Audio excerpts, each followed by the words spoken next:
ما سره یو پنځپیرې کاکا په بحث شو داسې بولاو وی دا تاسو چې پیر صاحب نه په شا شا ځئ دا به کوم ځای نه ثابته ویل دا بخاري شریف بخاري شریف نه ویل او بخاري شریف وی کوم ځای نه ما ورته هغه حدیث پیش کو چې حضرت امام بخاری مکرر په خپل صحیح کې ذکر کړي چې د علي رضی الله عنه د عرس او د واده موقع وو قتل ورته وی زما د پلار غلامان یو موږ ته خبرې کوي ترو راره دې زموږ په کې څه کار دی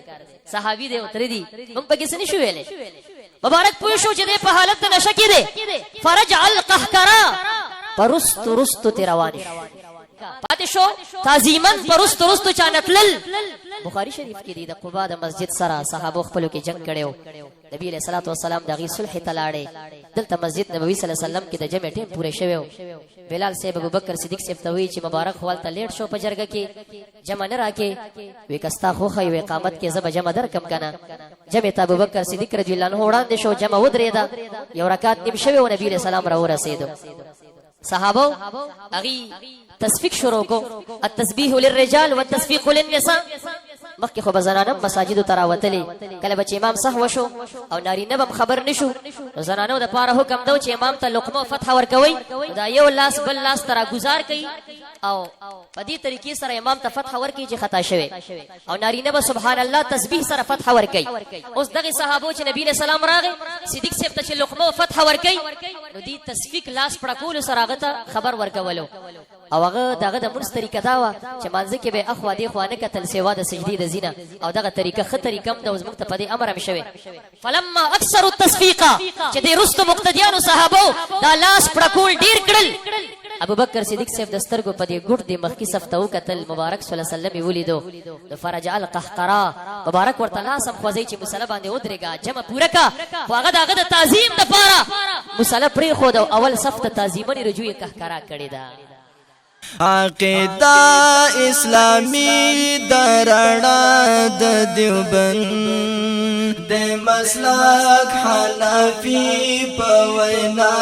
د دیوبند پوینا د دیوبند بسم الله الرحمن الرحیم عزتمندو دا یازلی شاه په نوم باندې یو کس په پیښور کې هغه د فیسبوک باندې کله کله زه تعقیبوم کلیپونه کې ډېر غټي دعوی کوي په خپل علمیت او د خپل ډلې په علمیت په اظهار کې د غلو نه کار اخلي نو زه د دې ډلې ته چې سیفین حضرات دي په ډېر احترام سره دا وایم سیفین خو ښه خلک دي زموږ ملګري هم پکې شته دوستان هم پکې شته او دلته افغانستان کې پاکستان کې دې تنظیم او ډلې سره او نیټورک سره موږ کار نه لرو خو همدومره ورته ویو چې دا سړی کنټرول کوي ډېر بې وقوف او احمق انسان دی سیفیت شرمي داسې خبرې کوي چې هغه د سیفیت دپاره شرم او عار دی اوس مې د دې یو کلیپ ولیدو فیسبوک باندې نو تاسو ته یې بیانوم عزتمندو د ده د علم او د عقل معلومات په تاسو ته وشي بې علمه خو دی دی د عقل اندازې هم تاسو ولګوئ دی وایي چې ماته یو پنجپیري کاکا وویله چې تاسو کې دا کار خراب دی چې خپل پیر صاحب نه په شا شا باندې تک کوئ یعنې دا نه غواړئ چې کله ترې رخصت اخلی چې شام ورته رانشي نو مخ هم ده طرف ته او په شا روانې دا کار هم غلط دی وی ما ورته ویل چې دا درته زه ثابتوم که نه دا زه د بخاري شریف نه ثابتوم تاسو به د دا کلیپ واورئ وی بخاري شریف نه ثابتوم وی هغه راته ویل کوم ځای نه نو واقع بیان کړې لنډه دا چې رسول الله صلی الله علیه وسلم حضرت حمزه رضی الله عنه سره ودرېدو او حمزه رضی الله عنه ته خبرې وکړي چې دا د علي صاحب وخه دی ولې حلاله کړې ده په خپل سر باندې نو هغه ورته ښکته پورته نبی علیه صلات وسلام ته ولیده او ورته وویل چې تاسې زما د پلار غلامان یې ما سره څنګه خبرې کوئ او نبی علیه صلات وسلام ته فرجع القهقرا پیغمبر علیه السلام په شا باندې ته روان شو حمزه صاحب طرف ته شا کوله نه بلکې داسې روانو چې امیر حمزه طرف ته یې مخی نو دا د په دلیل کې پیش کړی دی چې پیر صاحب ته باید سړی شا ونه ګرځي او همداسې ته رواني چې ده طرف ته یې مخی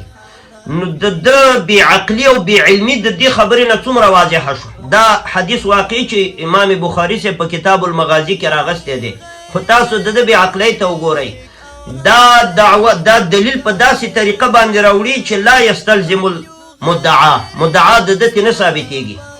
ستا مدعا خو دا ده چې مریدان باید پیر صاحب ته شا وانړی همداسې په شا ته رواني او دلیل کې دا راله چې رسول الله صلی الله علیه وسلم په شا روان دی نو رسول الله صلی الله علیه وسلم خو مرید نه دی رسول علیه صلات وسلام خو پیر دی هلته خو امیر حمزه صاحب ناست دی هلته خو مرید ناست دی پیر ته په شا روان دی نو باید چې تاسې به د خپل پیر صاحب یا اخندزاده صاحب په مخ کې کینئ او پیر صاحب درنه په شا روان شي. نو مدعا دې څه ده وایي ډوله چرته دې وام او چرته ډنګېږي. نو دا د ده عقل دی او دا د ده علم دی او حضرات وله ناست چې سبحان الله سړی حیران شي. دا پاکستان هم ډېر ښه ملک دی، ډېر نیکان او پاسته نرم خلک دي چې چا څه وویل بس سبحان الله تحقیق پکې نه دی معلوم. یو راوتلی و خټکو پل کې هغه ویلي چې دا هدهد چې دی دا ملا چرګک او مرغه نه دی، دا انسان دی. سلیمان علیه السلام او پیغمبران مرغانو سره خبرې نشي کولی. هغې هم خلک وایي سبحان الله، دته مو وایي سبحان الله. نو د ایاز علي شاه مدعا دا ده چې پیر صاحب باید ناست او مریدان چې کله ترې رخصت اخلي نو په شا شا به ځي چې د پیر صاحب بې احترامي را نه شي. پیر صاحب به چوکۍ کې ناست دي او دلیل یې دا دی چې امیر حمزه صاحب ناست دی او د دواړو جهانو سردار مبارک ته فرجع القهقرا په شا روان دی. نو هلته خو مرید ناست دی، پیر ته په شا روان دی. نو مدعا دې څه ده او دلیل دې څه دی؟ نو دې صیفیانو حضرات ته زه دا وایم چې دا غریب علم خو نشته دا د دغه استنباطو د حدیثونه. دا هغه سړی دی چې دا چیلنجونه ورکوي لوی لوی علماو ته تر دیوبنده پورې چیلنجونه ورکوي. نو یو خو د دې حدیث نه دا معلومه شوه چې دلته مرید ناست دی، پیر صاحب ته په شا روان دی. آیا تاسې به داسې کار وکړئ چې پیر صاحب هم تاسو ناست او پیر صاحب دنه په شا روان شي؟ نو مدعا تا په دې دلیل سره په دې طریقه باندې ثابته کړه. او بیا لا دام وی چې تا سلبي کلي کړی دی او ما درته ایجاب جزي وکړو. ایجاب جزي چې راشي نو سلبي کلي پې ماتېږي. دا دې ښه ایجاب جزي وکړلو، دا ستا هغه ایجاب جزي و. دویم دلیل بیا څه وایي؟ وایي هغې راته ویل چې دا خو نبی علیه السلام په دې خاطر په شا روان و چې خطری و چې ګزار را باندې ونه کړي، ځکه نشه یې کړي. هغه وخت کې شراب حلال و. ښه ټیک ده. وایي زه درته دویم دلیل هم لرم. دویم دلیل ته یې ګورئ. فسوف تراه اذا انفتح فاه. وایي چې کله دا پلانې خوله خلاصه کړي ته به یې علم وګورې. دویم دلیل کې څه وایي؟ دویم دلیل کې وایي چې صدیق اکبر رضی الله عنه په مسله باندې ولاړ دی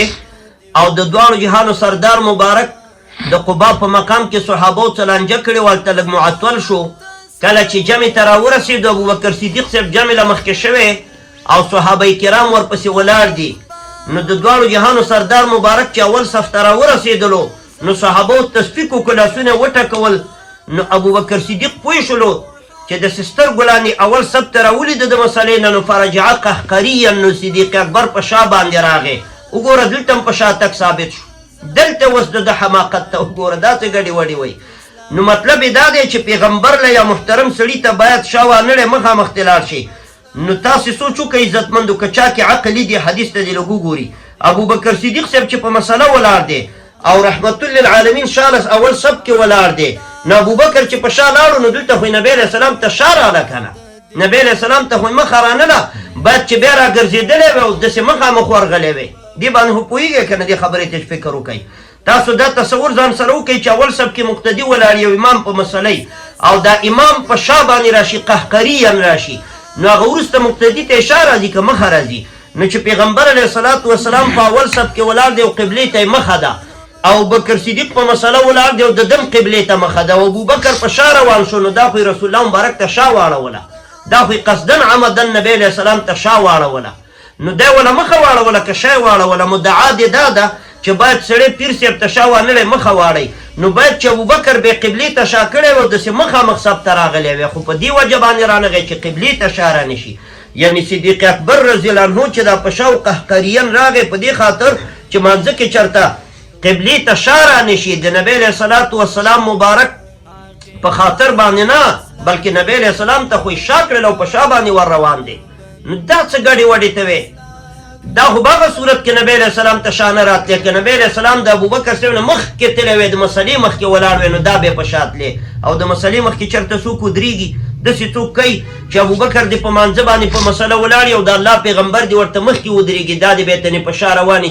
چې شا ورته رانه شي. نبی علیه السلام خو شاله ولاړ دی. نو چې نبی علیه السلام شاله ولاړ دی ابوبکر صدیق صاحب داسې روان شو قهقریا، نو دا خو نبی علیه السلام ته شا راله، دا خو ورته مخه رانله. نو دا بې عقله دا خلک چې ورته ناست دي ټول وایي سبحان الله، وایي په شا تک ثابت شو که نه؟ عزتمندو صدیق اکبر رضی الله عنه په دې وجه په شا باندې لاړو. دا خو زمونږ فقهاو هم لیکلي، ټولو د فقې کتابونو لیکلي که یو سب ډکي بلکل د مقتدیانو نه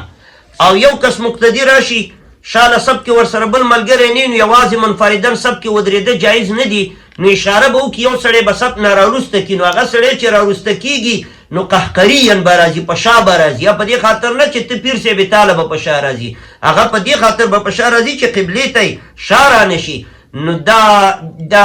دا خبره د کوم ځای نه ده او دی ثابتوي کوم ځای دپاره دا د ده د علمیت هغه اندازه هم تاسو ته ولګوي چې علم خو نشته خو هغه عقل هم تنې الله اغستی دی دا د دیوبند علماو یو کتاب لیکلی المهند علی المفند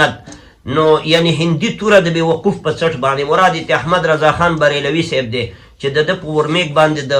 هندي توره نو مفند احمق ته وایي عربي کې د لولا ان تفندون نه ماخوذ دی ما به ویل چې رضا خان بریلي صاحب خو لوی عالم دی ده ته ولې مفند ویلي بېوقوف یې ورته ویلي نو ما به فکر کو نو داسې خلکو له څنګه مفند نه وي دا اوس د بخاري 2 حدیث دي د کوم ځای نه استدلال کې اول حدیث نه دا ثابته که چې پیر صاحب نه به په شا ځي ځکه رسول الله صلی الله علیه وسلم په شا نو هلته خو مرید په ځمکه ناست دی امیر حمزه صاحب او نبی علیه السلام په شا لاړو تاسو کله داسې کړي چې یو مرید ناست دی او پیر صاحب دې په شا رواني د بل ځای کې داسې وایي چې ابوبکر صدیق صاحب په عاده قهقرا په شا راغی نو نبی علیه السلام ته خو یې مخه رانه دلته خو ورته قصدن عمدن شا راله نو دا ستا استنباط دی دا ستا طریقه د استدلال ده د حدیث نه او چیلنج ورکې د ټولې نړۍ د دیوبند علماو ته دا بله وجه نه د عزتمندو کرامت د اولیاو حق دی د دیوبند علما د اسلافو نمونې دي دوی ته چې څوک چلنج ورکړي بېادبي کوي بېعزتي کوي الله یې دغسې په شرمونو شرموي د خولې نه اوتې بوتې وباسي دا د دیوبند د علماو د حقبینو علماو ازار وهلی عزتمندو او دا ګډې وډې وایي نو که د سیفیت دا حالي نو د باندې و نور ور قیاس کوي که نه مش نمونه خروار دا یازلي په علم باندې او په عقل باندې دا نور ور قیاس کوي دا حال به نو عزتمندو دوی ته زه دا نصیحت کوم چې دته ووایه چې خوله بنده که او یا لږ په خبرو باندې سوچ وکړه فکر وکړه ما درته پوره خلاصه د دې دواړو حدیثینو وویله چې دنه تو خدای نقیص د مدعا ثابتېږي که مدعا ثابتېږي دې نه خو د الله پیغمبر ته یو نه دا ثابتېږي چې پیر باید د مرید نه روان شي مرید ناستې پیر تی روان شي په شا بل نه دا ثابتېږي چې پیر له باید قصدن عمدن شا کړي نو دواړه نقیص دا خو نقیص د مطلوب ثابت کړلو دا خو سوق الدلیل على وجه يستلزم المدعا نشو بلکې سوق الدلیل على وجه يستلزم نقیض المدعا شو دا کوم ځای کې تا دا علم دې کوم ځای کې کړی دا چا نه دې درس ویلی دی دا نابغه به تی نابغتوب به دې له وایي خدای دې بیخ په دا علم او په دا عقل وباسه دغه رقم خلک سوچ کوئ فکر کوئ چې میډیا له راوځئ د علم سره برابرې خبرې کوئ او چیلنجونه دې وګوره او خبرې دې وګوره کوم ځای ته رسېدلي دي الله دې تا ته هدایت د نیکۍ وکړي وصلی الله علی النبي الکریم